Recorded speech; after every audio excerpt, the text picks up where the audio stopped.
এ বাবান শোন, এনে খুশি তো? হ্যাঁ। খা। মা, তুমি একটা বাইট নেবে? দে। দেখি, তুমি তো প্রায় পুরোটাই শেষ করে ফেললে। তুই তো আমাকে বললি বাইট নিতে। কিন্তু আমি তো তোমাকে অল্প করে খেতে বলছিলাম। ও তাহলে বল একটা নিবল নিতে। এটাকে বাইট বলে না। বাইট এবং নিবল দুটোর অর্থই কিন্তু দাঁত দিয়ে কাটা, কিন্তু দুটোর মধ্যে একটা পার্থক্য রয়েছে। আমরা যখন দাঁত দিয়ে কিছু কাটি সাধারণত জোরে বা বড় টুকরো করে, তখন আমরা বলে থাকি বাইট। যেমন when I'm hungry I take a big bite of the sandwich, মানে দাঁত দিয়ে একদম বড় টুকরো করে কামড়ে খাওয়া, বাইট।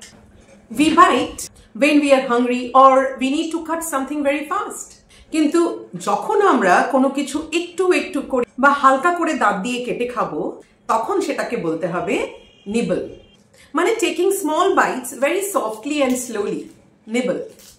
যেমন my son expected me to nibble on the chocolate, but I took a big bite. Now it's your turn. Be careful, the dog might dash you if you get too close. What would be the correct option? Bite or nibble? Share in the comments.